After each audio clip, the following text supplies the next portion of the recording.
Pero para profundizar en este tema y en esta primera sección, me acompaña Paola Herrera. Ella es periodista económica de la W Radio. Fue una de las encargadas de filtrar esta noticia y hacer uno de los mejores análisis que yo vi en medios de comunicación. Paola, muy buenas noches. Ariel, muy buenas noches. Muchas gracias por invitarme a su programa. Paola, dos preguntas concretas. De lo que se sabe de la reforma tributaria, ¿qué es lo que se sabe de IVA? ¿Van a igualarla? ¿Cuántos productos tienen IVA? ¿Cuántos no tienen IVA? Y lo segundo, ¿por qué dicen los economistas que esto es tan inminente? Luego, ¿cuál es la situación económica del país en este momento? Bueno, Ariel, yo quiero que empecemos por esa segunda pregunta para contarles pues que ya el Gobierno Nacional ha confirmado hace unos días que entre marzo y abril de este año radicará ante el Congreso de la República esta su tercera tributaria en los 2 años y medio que él lleva gobernando. En el gobierno de Juan Manuel Santos, en el anterior gobierno, fueron 3 reformas tributarias, con lo que estamos hablando de 6 reformas tributarias en Colombia en los últimos 10 años. La razón es sencilla, Ariel, y es la crisis que generó la pandemia. Recordemos que la primera reforma tributaria de Duque fue esa llamada ley de financiamiento que pasaron para tapar ese hueco fiscal del que nos hablaron en ese momento que había dejado el gobierno anterior de cerca de 14 billones de pesos.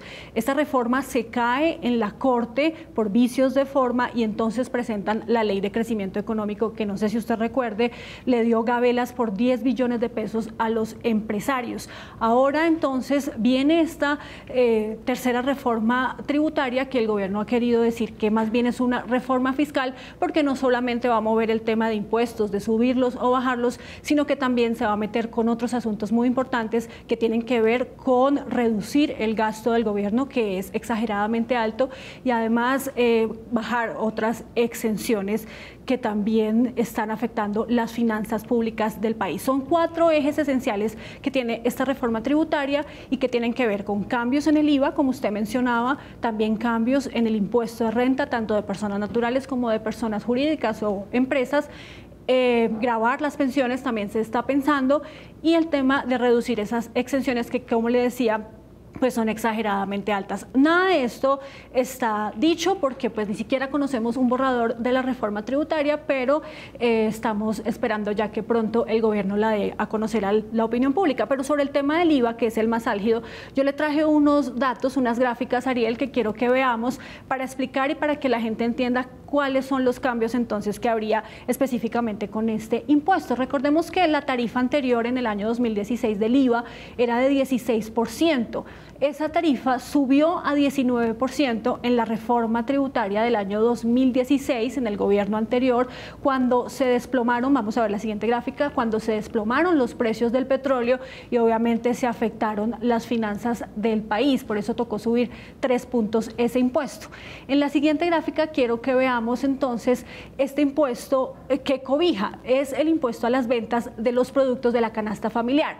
La canasta familiar está conformada por 8 categorías que son vivienda, alimentos, educación, vestuario, transporte, comunicaciones, salud y diversión. Hoy en día esa canasta familiar está grabada en un 60%, es decir, el 60% de los productos que conforman la canasta familiar hoy en Colombia tienen IVA, pero no todos tienen la tarifa plena del 19%, sino que existen unas tarifas diferenciales que son 0% y 5%.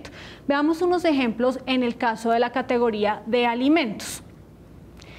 Mire, Ariel, de tarifa de 0% tienen, por ejemplo, pescado, huevos, leche. La tarifa de 5% tienen otros productos que son azúcar, café, harina.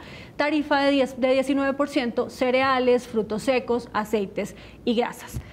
En el caso de vivienda, entonces estamos viendo que productos como muebles, electrodomésticos, utensilios, colchones, sábanas, todo lo que tiene que ver con el hogar tiene IVA de 19% y con IVA de 0% están los arriendos y los servicios públicos que son gas, energía, agua y luz. Hay otras categorías que vamos a ver entonces en la siguiente gráfica, como vestuario, todo tiene IVA, salud, solamente tienen IVA los planes complementarios o la medicina prepagada, y educación solamente tienen IVA de 19%, los útiles escolares, importante hay que aclarar, no los libros, solo los útiles escolares. Entonces, ¿qué es lo que se busca por parte del gobierno o cuáles son los cambios que hasta el momento ha anunciado el Ministerio de Hacienda?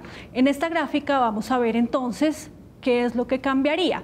Lo que cambiaría es que ese 60% que hoy está grabado con el impuesto IVA se busca aumentar en un porcentaje un poco más alto. ¿Cuánto? No se sabe porque no lo ha dicho el gobierno, pero lo que sí se ha aclarado por parte del viceministro de Hacienda, Juan Alberto Londoño, es que no es el 100% porque por ningún motivo el gobierno piensa tocar lo que es la educación o el transporte público. A eso ya ha dicho o ha descartado mejor que le vayan a poner IVA. En la siguiente gráfica vamos a ver entonces el tema de la devolución. Usted mencionaba, Ariel, que lo que se pretende o muchas personas están criticando es que se van a clavar a los pobres o se va a cobrar impuesto a los pobres. Pues ante esto el gobierno se defiende diciendo es que vamos a mantener la devolución del IVA.